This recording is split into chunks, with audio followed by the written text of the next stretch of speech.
Today we're making cheddar cheese sauce to put over a baked potato and broccoli. What I'm doing now is I'm unwrapping the cheese and I'm going to shred it. We need to have 2 cups, or actually 2.5 cups of shredded cheddar cheese. I put some butter here in just a few minutes into the pan.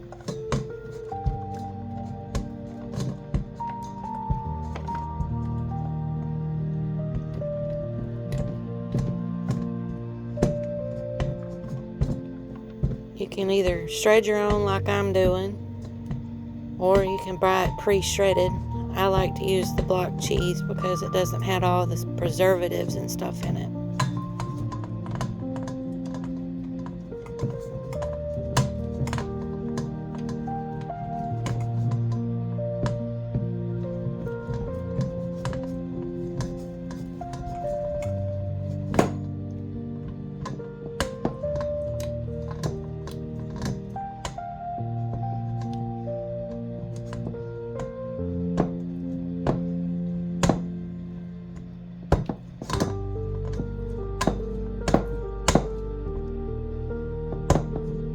I think the hardest part is shredding the cheese. It does a number on your wrist and your hands, but it's better for you. Makes a better cheese sauce.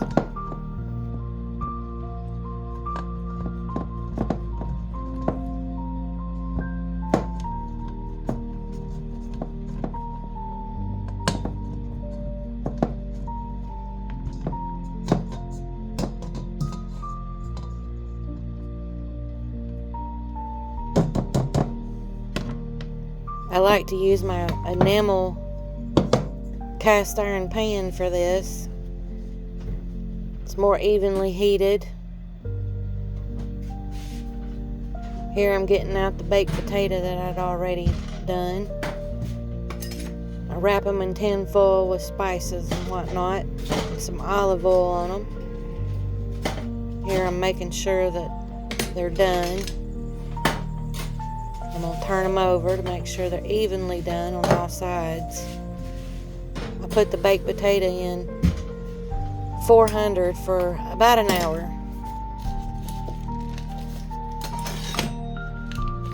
Here I'm going to put in 2 tablespoons of butter into the pan and let it get good and melted.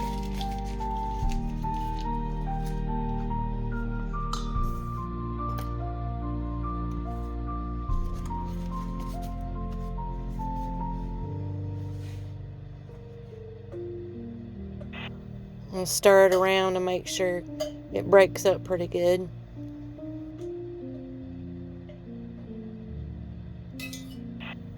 And you want your pan on medium heat because you don't want this to stick and burn. You don't want it on a hot heat.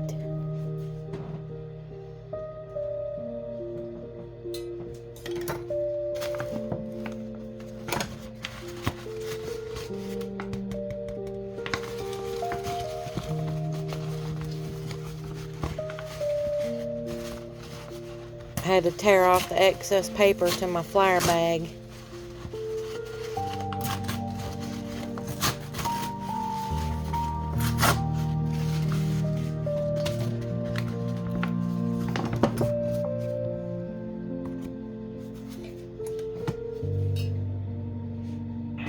Stir the butter around to make sure it's getting good and melted.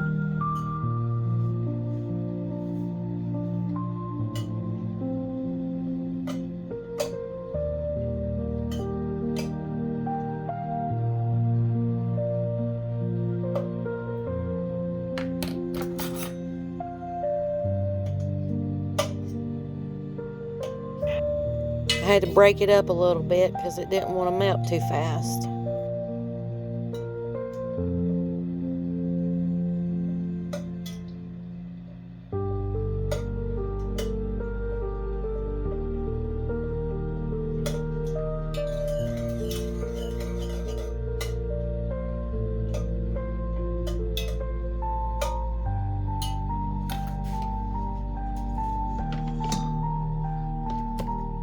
As you can see, we're melting the butter slowly because we don't want it to burn.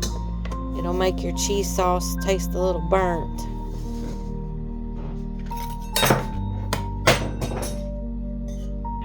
I accidentally dropped my knife on the floor.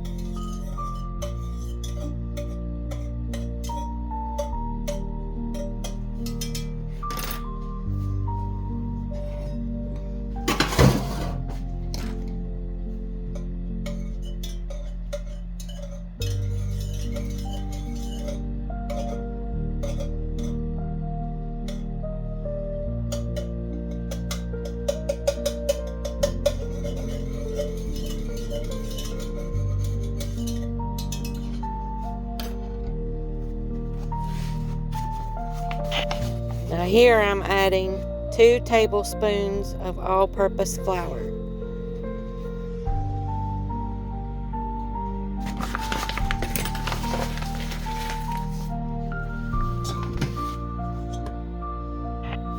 Once it's in the pan, you want to make sure you add your salt and a little bit of pepper.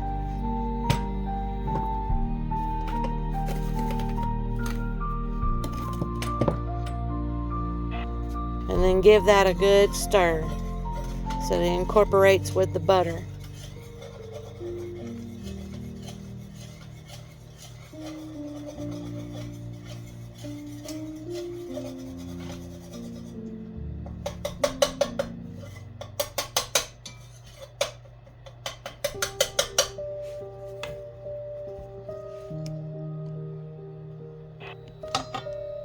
The butter will soak up all the flour, but keep stirring a little bit. Now here we're going to add about 1/4 cup of heavy cream mixed with the rest with regular milk to make a whole cup.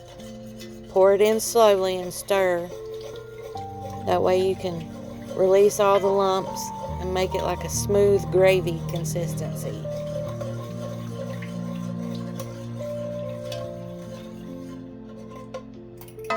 This is why you don't want your heat too high, because you don't want to put the milk in there and it burn.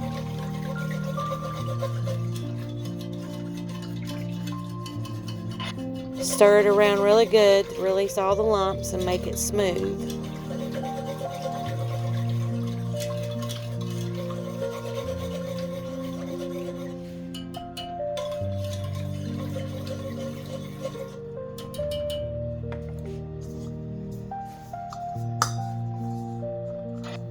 Now here I'm adding 2½ cups of shredded cheddar cheese.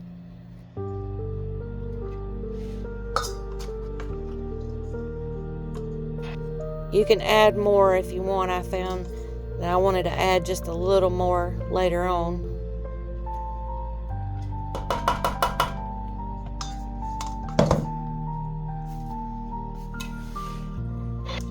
Now keep stirring till it melts through.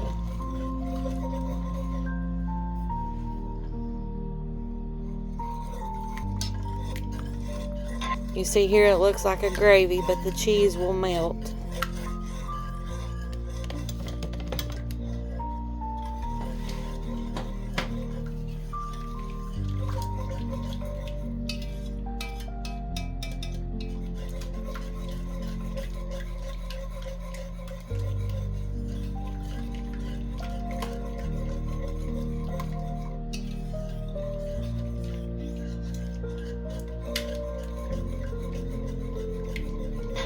This is another reason I like using my enamel cast iron pan, because it has an even heat to it, which makes things melt and cook more evenly.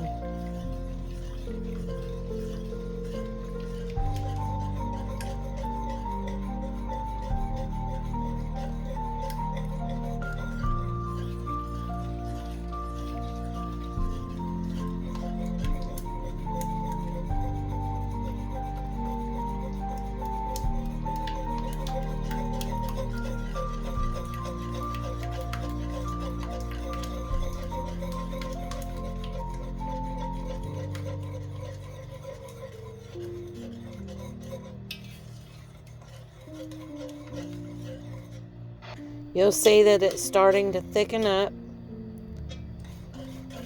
All that stirring's hurting the wrist.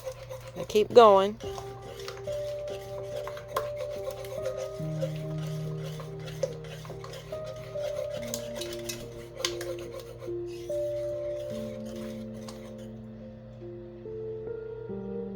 See, it's like a gooey cheese consistency.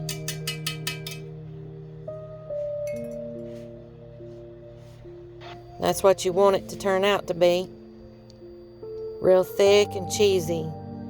Once it's done, set it to the side and get out your potato. You're gonna salt and pepper the potato. You can add butter. I've found that probably the next time I make this, I'm probably gonna add butter into the potato before I add the broccoli. Here I'm just adding some broccoli that I pre-cooked. You can either get fresh and cook it that way, or you can use some that you have in the freezer and go ahead and cook it ahead of time.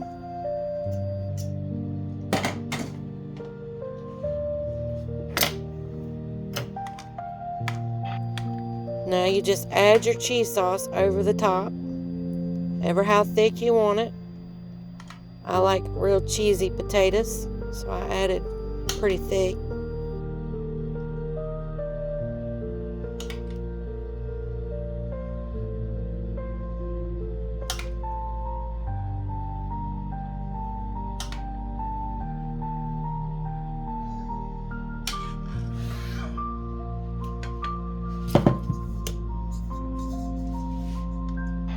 I added a little more shredded cheese on top.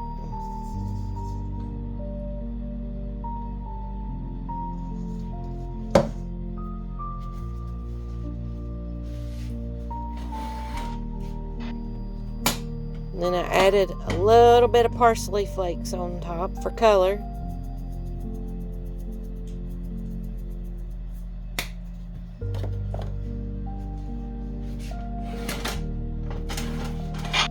Now you just pop them back in your oven on broil for just a few minutes till the cheese melts through and gets brown and bubbly on top. I put it on 400. My oven was already preheated. As you can see, they turn out golden and gooey. Here next, I'm heating up a cast iron pan. I'm going to fry some chicken strips. If you raise chickens and have your own chicken, it's best. If you don't, you get store-bought chicken, then that's fine. It's better for you if you get the antibiotic and steroid-free farm-raised chickens is best. Here I'm just adding some flour to a bowl, and I'm putting some salt and pepper, some paprika, just a few dashes, ever how you like it. And then some onion powder.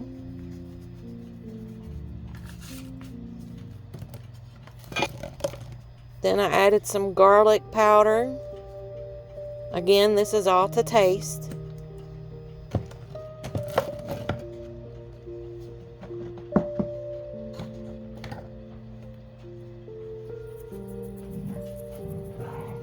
And then just a few dashes of salt.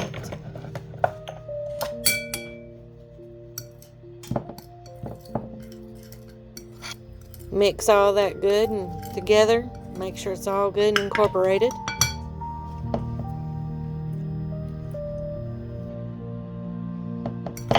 Now you're going to take chicken strips and roll them in the flour real good. Make sure all sides are coated well with your flour mixture.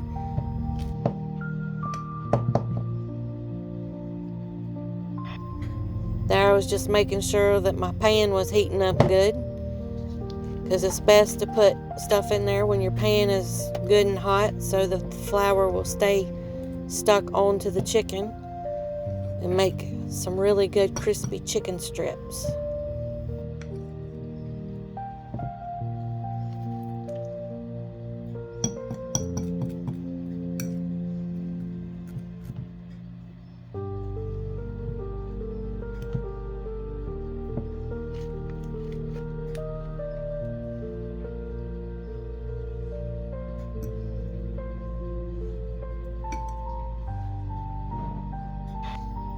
I used olive oil in my pan. It gives the chicken a better taste than just using regular Crisco. You can use avocado oil or whatever you want to do it.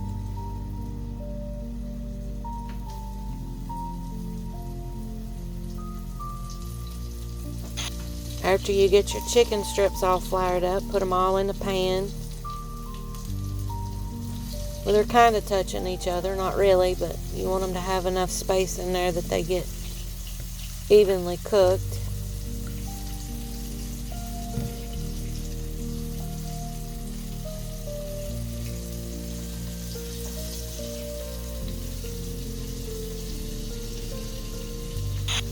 And you don't want your pan too high, because that way you don't burn the chicken and it gets evenly cooked on, everywhere. Here I'm just adding a little more pepper.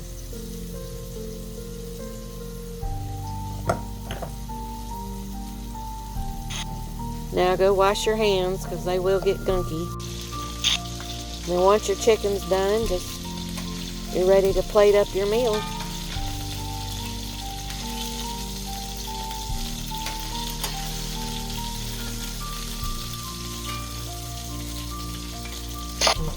And I hope you enjoyed this video. Like, share, and subscribe.